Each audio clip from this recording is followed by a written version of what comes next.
안녕하세요. 매일 새로운 사연을 전하는 읽어주는 사연 라디오입니다. 구독과 좋아요, 많은 공유 부탁드립니다. 오늘의 사연 시작하겠습니다. 안녕하세요. 작년에 파혼한 30대 여자입니다. 아무에게도 못했던 이야기를 오늘은 여기에 털어놓고 싶어서 이렇게 글을 적습니다. 저는 그때 중소기업 회계팀에서 근무하고 있었습니다. 연봉은 4천 정도로 적지 않고 회사의 복지도 좋아서 만족하고 다니고 있었어요. 그러다 거래처 직원인 약혼남을 만나게 되었습니다. 저보다 7살 많았던 그는 나중에 말하길 저한테 첫눈에 반했었다고 하더라고요. 남자의 적극적인 구애에 못 이겨 연애를 하게 되었습니다. 연애를 하는 동안 남자는 저에게 정말로 지극정성이었습니다. 야근으로 제가 퇴근이 늦어질 때는 제 자취방에 먼저 가서 청소도 싹 해놓고 음식도 해놓는 그런 사람이었어요. 남자는 이미 결혼 정년기가 지났을 때라서 하루빨리 결혼하고 싶다고 하더라고요. 아이도 셋 정도 낳고 싶다고요. 그런 이유로 연애한 지 6개월이 지났을 무렵 본격적으로 결혼 이야기가 오가기 시작했어요. 남자의 부모님은 두 분 다 남자가 고등학생일 때 돌아가셨어요. 그래서 위로 있는 누나 셋이 남자를 엄청 챙겼다고 하더라고요. 그 이야기를 들었을 때는 사실 힘들었겠다라는 생각뿐이었어요. 하지만 친한 친구들에게 이 이야기를 하니 신우가 셋이나 된다며 어떡하냐고 걱정하더라고요.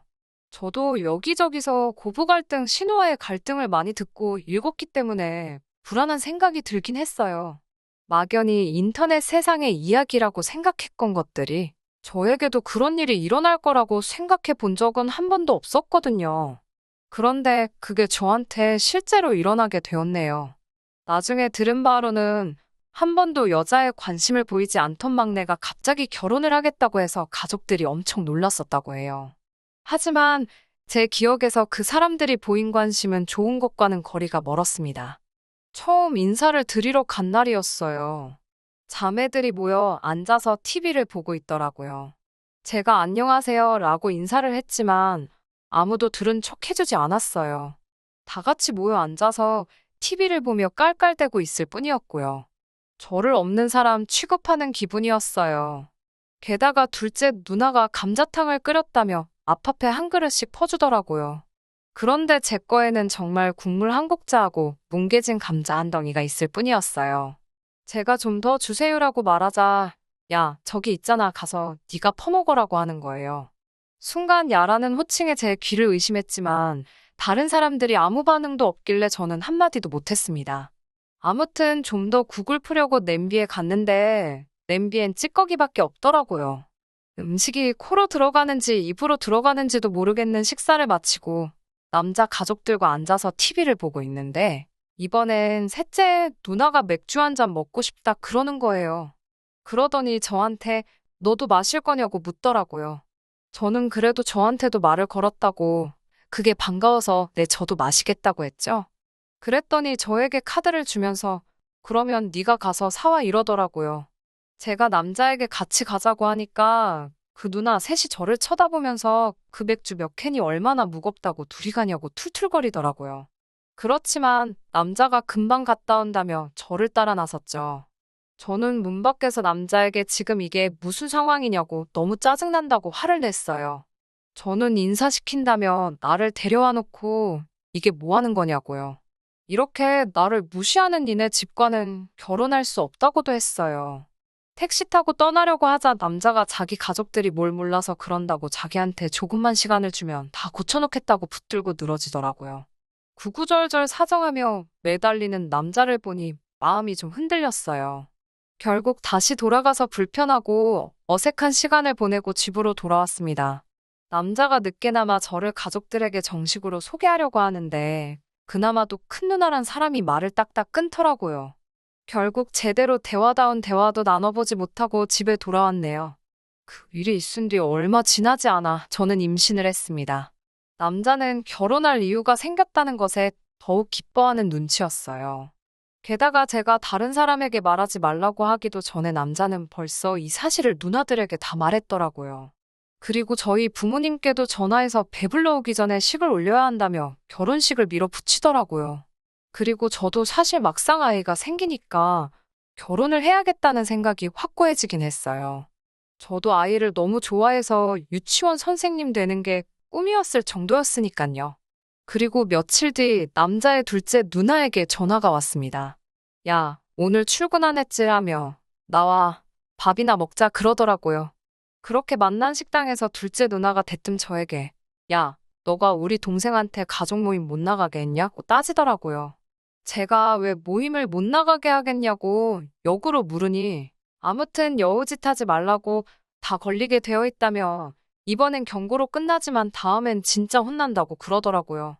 그러면서 한다는 말이 큰 누나가 저를 싫어하니까 알아서 잘 기어야 한다고 충고를 해주네요. 이 집에선 제 시어머니들 사람이나 마찬가지라나요. 아무튼 또 시간은 흘러 어느덧 상견례 날짜가 되었습니다. 배불러 오기 전에 화사하게 입으라며 친정어머니가 직접 골라 사주신 하늘색 투피스를 차려입고 나갔습니다. 그런데 상견례 자리에 도착하니 예상치 못한 분이 자리에 계셨어요. 남자의 작은 고모였죠. 원래는 큰 누나 내외만 나오기로 했었는데 그래도 이 집 어른이라며 작은 고모가 바득바득 우겨서 나왔다고 해요. 저는 그 작은 고모를 만난 적이 없습니다. 남자 말로는 성격도 괴팍하고 말도 필터 없이 하신다고요. 나름 유명한 한정식 집에서 하는 상견례였는데 단정하게 차려입은 저희 부모님과 달리 남자 쪽은 큰 누나 내외는 청바지 차림에 작은 고모는 골프웨어를 입고 나왔더라고요. 왠지 모르게 허탈한 마음이 들었습니다. 게다가 점심 식사를 하기로 했는데 자기들은 아침을 늦게 먹었다며 음식엔 손도 안 대더라고요. 덕분에 저희 부모님도 식사도 제대로 못 하셨어요. 전 속으로 이건 아닌데라는 생각만 계속하고 있었죠. 게다가 작은 고모라는 사람이 한다는 말이 어른이 먼저 이렇게 나오기 전에 싹싹하게 와서 인사도 하고 해야 된다면서 저더러 어려서 그런가 철이 없다고 하시더라고요. 그러자 친정 아버지가 아직 많이 부족하니까 잘 가르쳐 주시라고 하셨어요. 그러더니 큰 누나라는 사람도 말을 보태더라고요. 원래 수더분한 올케를 보고 싶었는데 너무 여우에다가 당돌하다며 집안 분위기 흐릴까 걱정이라고 잘 가르쳐서 보내달라고요. 결정적으로 혼수 이야기가 나오면서 사단이 나고 말았습니다. 저희는 둘 다 일단 허례허식 없는 결혼식을 하는데 동의한 상황이었어요. 그건 남자의 누나도 동의한 일이었고요. 집도 결혼식도 반반씩 하자는 거였죠. 그런데 그 이야기를 들은 작은 고모가 저희 부모님한테 당신들도 생각이 있으면 딸 시집 보내는데 필요한 도리는 해야 되는 거 아니냐고 대뜸 삿대질을 하더라고요. 저희 부모님한테 막말을 쏟아내는 남자 쪽 가족들을 보고 있으니 너무 머리도 아프고 속도 안 좋았는데 결정적으로 작은 고모라는 사람이 저희 부모님을 모욕하는 모습을 보고 나니 순간 쓰러질 것 같았어요. 그리고 곧 이어 다리 사이에서 뜨뜻한 느낌이 느껴졌어요. 테이블 아래로 내려다보니 피가 흐르고 있더라고요. 나중에 들으니 놀란 저희 부모님이 119를 부르고 아버지가 저를 1층까지 업고 내려가셨다고 해요. 병원에 도착해서 소변줄 꽂고 검사하고 했지만 결국 그날 새벽에 유산했습니다. 담당 의사 선생님 말씀으론 산모가 스트레스를 많이 받은 것 같다고 하셨대요. 병원 유긴실에 누워 하염없이 울고 있는데 남자랑 그 고모라는 사람이 찾아왔더군요. 큰 누나 내외도 왔고요. 그 점자는 저희 아버지는 남자를 보자마자 멱살을 잡아 끌고 병실 밖으로 나갔습니다. 그 와중에 고모라는 사람은 저한테 보기에도 비리비리해서 불안하더니 결국 이렇게 됐다고 그래요. 그러면서 이참에 저를 옆에 끼고 잘 가르치라고 저희 어머니한테 훈수를 두더라고요. 순간 그 순한 저희 어머니가 그 고모 머리채를 잡아챘습니다. 너 죽고 나 죽자며 그 여자 머리를 미친 듯이 흔들더라고요. 그 모습을 본 큰 누나 내외는 슬금슬금 뒷걸음질 치다가 도망갔고요.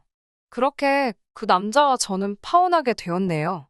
그 남자는 지금도 종종 미안하다고 연락이 옵니다.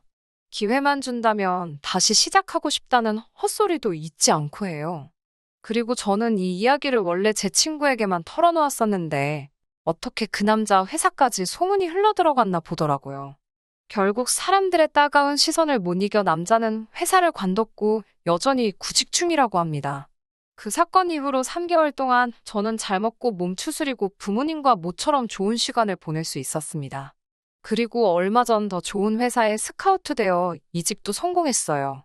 언젠가 또 좋은 인연이 나타난다면 결혼할 수도 있겠지만 당분간은 부모님과 더 행복하고 건강하게 살려고 합니다. 긴 이야기 들어주셔서 감사합니다. 오늘의 사연은 여기까지입니다. 구독과 좋아요, 알람 설정해주시면 앞으로 더 좋은 사연으로 찾아오겠습니다. 감사합니다.